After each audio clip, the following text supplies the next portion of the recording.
யாரும் நேரில் பார்த்திராத நிலவின் பின்பகுதிகளை பார்த்து அமெரிக்காவைச் சேர்ந்த Reid Wiseman, Victor Glover, Christina Koch ஆகிய மூவரும் கனடாவைச் சேர்ந்த ஜெரிமி ஹான்சனும் வரலாற்று சாதனையை படைத்தனர். நிலவின் தரைப்பகுதியை ஒட்டி சுமார் 6000 கிலோமீட்டர் வரை சென்ற வீரர்கள் சக்தி வாய்ந்த கேமராக்கள் மற்றும் ஐபோன்கள் மூலம் நிலவின் பள்ளங்களை ஆய்வு செய்தனர். நிலவின் பின்னால் இருந்து அவர்கள் ஒரு முழு சூரிய கிரகணத்தை கண்டு ரசித்தனர்.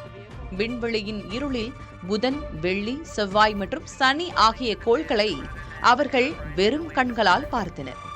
கமாண்டர் வைஸ்மேன் 2020இல் புற்றுநோயால் இறந்த தனது மனைவியின் நினைவாக நிலவின் ஒரு பள்ளத்திற்கு கேரோல் என்று பெயரிட அனுமதி கோரினார். இதற்கு ஒப்புதல் கிடைத்த நிலையில் 4 பேரும் அதை கொண்டாடினர்.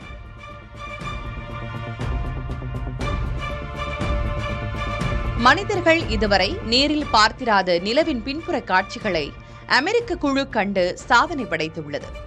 இதற்காக அவர்களை அமெரிக்க அதிபர் டிரம்ப் பாராட்டியுள்ளார். ஒட்டுமொத்த அமெரிக்கர்களையும் பெருமை கொள்ள செய்து விட்டீர்கள் என விண்கலத்தில் உள்ள 4 பேரிடமும் டிரம்ப் தொலைபேசி மூலமாக பாராட்டினார்.